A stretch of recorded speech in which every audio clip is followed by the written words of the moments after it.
Donald Trump once again making headlines, communicating that he believes if he is indicted, there are going to be some pretty big problems for the country, for the DOJ, for the Biden administration. We don't know, but he says, yeah, there are going to be some big issues that we're going to have to deal with.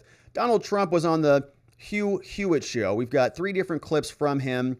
The big one that is standing out, that is really catching a lot of eyeballs and attention all around the media, is where Donald Trump came out and he said, people are not going to stand for it if we get indicted. If I am indicted as a result of some sort of corrupt DOJ prosecution, a corrupt FBI, they try to fabricate some sort of a process crime, some sedition, some sort of a document crime, confidential records or DNI crime. Well, we've covered many of these things under the Espionage Act and Presidential Records Act and so on and so forth. But if they ultimately decide to indict him, he says they are going to be biting off a whole big problem, bigger than they can even deal with. Here is Donald Trump on the Hugh Hewitt show explaining what the consequences might be. From running for president again. I don't think the people of the United States would stand for it. And as you know, if a thing like that happened, I would have no prohibition against running. You know that. You've already. I do. And that's what I want people to understand. That would not take you out of the arena. Still run. Not. But I think if it happened, I think you'd have problems in this country, the likes of which perhaps we've never seen before. I don't think the people of the United States would stand for it. What kind of problems, Mr. President? You hear Hugh's immediate question. What kind of problems are you talking about? Are you talking about like fighting? Like fighting? Political violence? You're not talking about insurrectionary speech, are you, Trump? I think they'd have big problems. Big problems. I just don't think they'd stand for it. They will not sit still and stand for this ultimate of hoaxes. So he doesn't really elaborate what those problems might be. Let's listen to it one more time. From running for president again. I don't think the people of the United States would stand for it. And as you know, if a thing like that happened, I would have no prohibition against running. You know that. You've already. I do. And that's what I want people to understand. That would not take you out of the arena. Yeah. It would not. But I think if it happened, I think you'd have problems in this country, the likes of which perhaps we've never seen before. I don't think the people of the United States would stand for it. What kind of problems, Mr. President? I think they'd have big problems. Big problems. I just don't think they'd stand for it. They will not sit still and stand for this ultimate of hoaxes. All right. So we have additional clips now. People are outraged that Donald Trump is saying that there are going to be serious consequences if he does get indicted. But is what he said that big of a problem? Is Donald Trump saying that there will be consequences if something unprecedented happens a problem? We have a clip here from Senator Hirono, a Democrat who is out in front of Congress talking about a literal call to arms. We're going to listen to her. She's very upset about abortion and what the Republicans are intending to do. And she uses some very, very precise language here, saying that literally she thinks it's time for a call to arms. Let's listen. When I hear my colleagues talking about how, it should be states' rights or government should not be telling us what to do, the word hypocrites, it doesn't even go far enough to call them out on what they're doing. This is an outright attack on women in this country. That is how I see it. That is how more and more women and those who support our right to make decisions about our own bodies, that is how we see it. And why? Because that's what's happening. Madam President, I yield the floor, but clearly, this is a literally call to arms. Whoa! In our country. What? Yield the floor. Literally a call to arms. Okay, a call to arms. That means like get your arms, get your guns. She says literally a call to arms, right? Listen. Right? Because that's what's happening.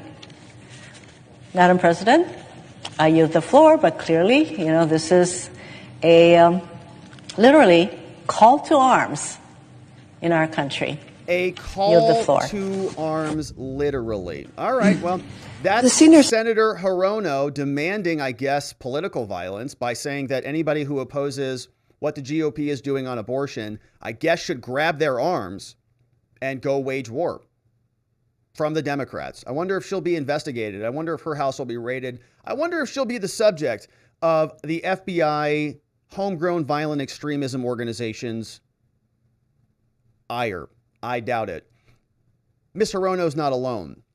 Representative Tim Ryan is also using very aggressive political language. Some might even say insurrectionary. Some might say extremist. Some might say he should be deplatformed and banned and thrown out of Congress and impeached and never to return again, because he is saying that the MAGA movement must be killed. The Democrats aren't right on everything, and I'm willing to sit down and have conversations about how we can move out of this age of stupidity and into an age of reconciliation and reform. How do we fix all of these broken systems? Some of those answers will come from Republicans. It's not the extremists that we're dealing with every single day. We've got to kill and confront that movement. But working with normal mainstream Republicans, I think that's going to be really, really important, because we have to reform these systems. And I will tell them too, like, we got to get the government out of our business. I'm all in on that. You see the Dobbs decision. You see, in Florida. Literally have to kill and confront them. Kill and confront them so that they're eliminated, removed. Representative Tim Ryan using some pretty insurrectionary language there as well. And so we've got a couple of additional clips here. We have Representative Jim Jordan.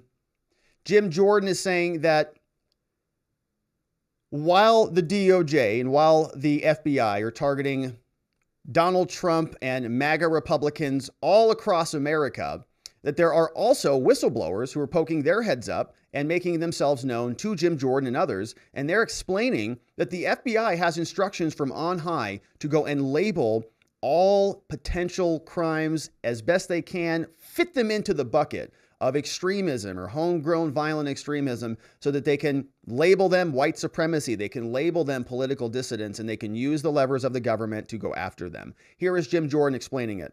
I guess you get investigated now by this FBI if you display the flag, you own a gun, and you voted for Trump. Somehow you're now in that category that Joe Biden said is extremist or fascist, and they're going to investigate. But they investigate him a second time and says, no, nothing here. But this is what's happening at the FBI. They're being pressured to label and categorize every single case. And we've had now over 14 whistleblowers come to us, label every single case a domestic violence, violent extremism case, when they're not. When they're not. Because it gives them power if they put them into those categories. Their bosses say, put them in that category, DVE, HVE. And they're getting money by the billions to go and combat this stuff from the Democrats. This is their funding. This is the new homegrown domestic war on terror. And anybody who disagrees with the Biden administration gets on a list. Meanwhile, in Congress, we've got Representative Chip Roy. Chip Roy is very upset about the lack of oversight that Congress has. Remember, we talk a lot about this on this channel. You have these three, what are supposed to be co-equal branches of government. If one branch takes over the power of another branch, the branch that's having its power usurped is supposed to politically elbow the branch that is seizing their power because they don't want their power usurped away from them.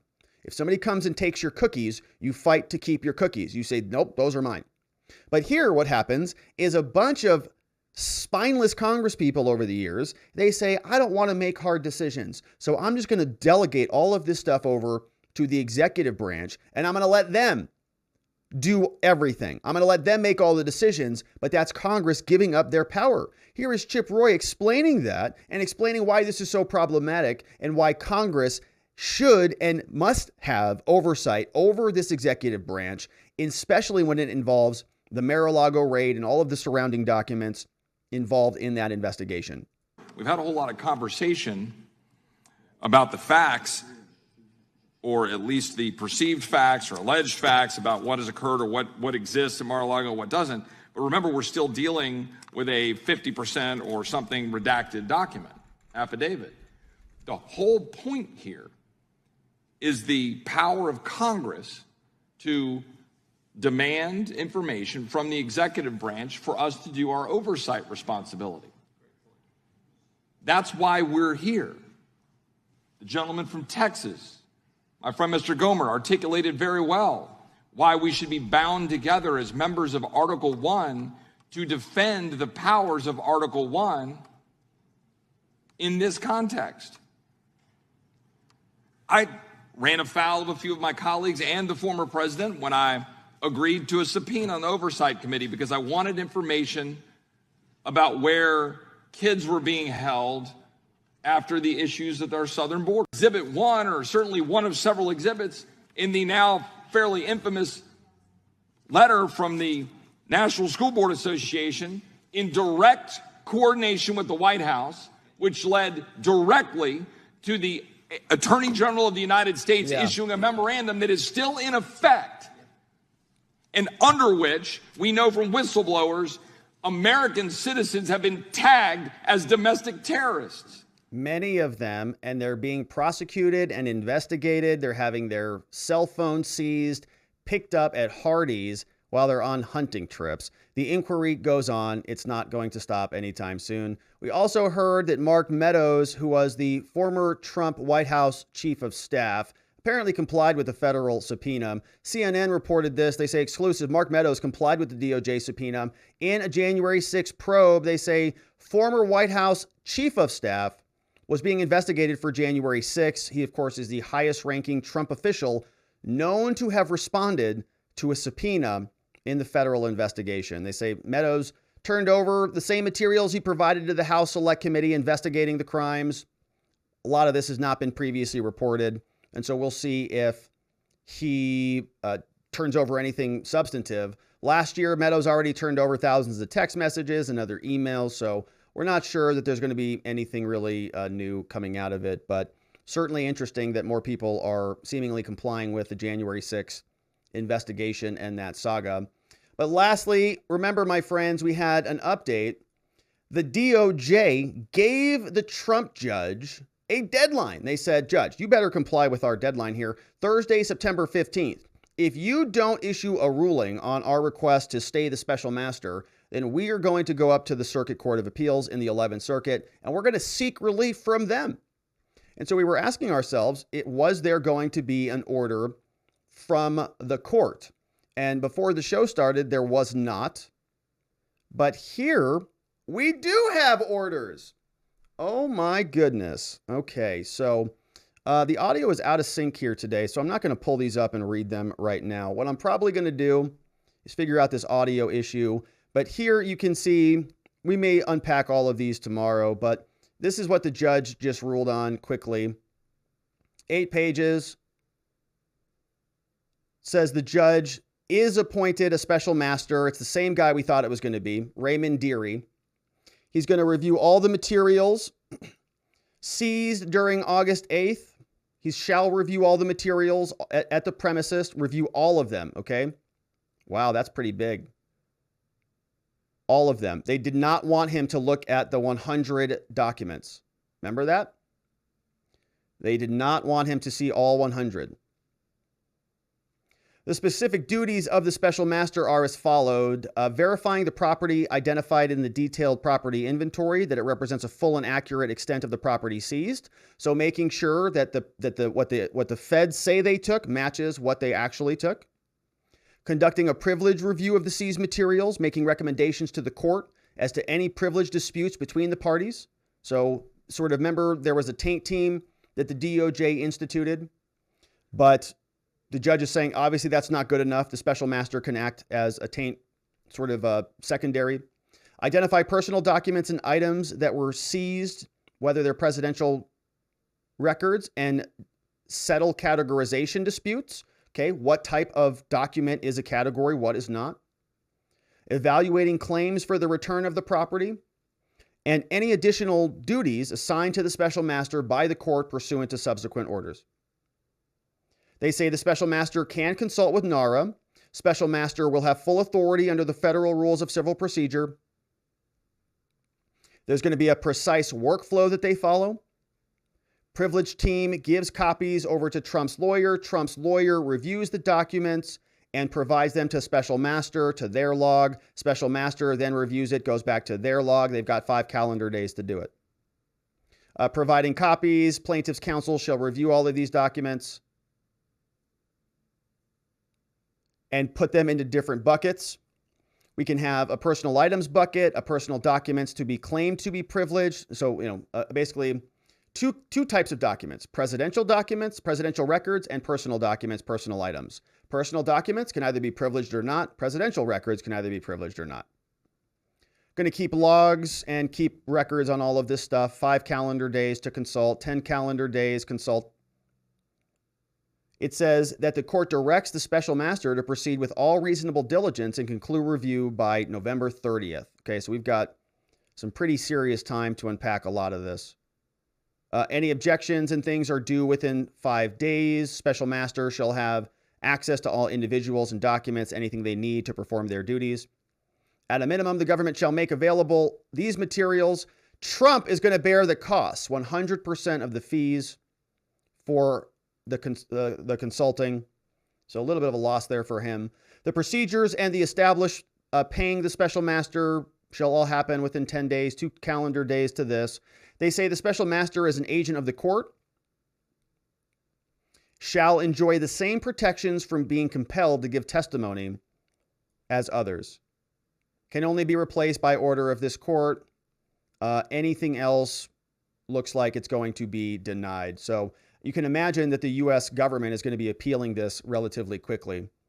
And we'll see what that looks like. But wow, pretty interesting news. So the judge did appoint a special master in the Trump case. It does look like it's going to be Raymond Dearie, who we speculated was going to be appointed the last time we talked about this. Remember that Raymond Dearie was agreed upon. They actually both agreed to him. It was a Trump proposed judge, and the government didn't object. So Raymond Dearie will be the special master appointed by the judge.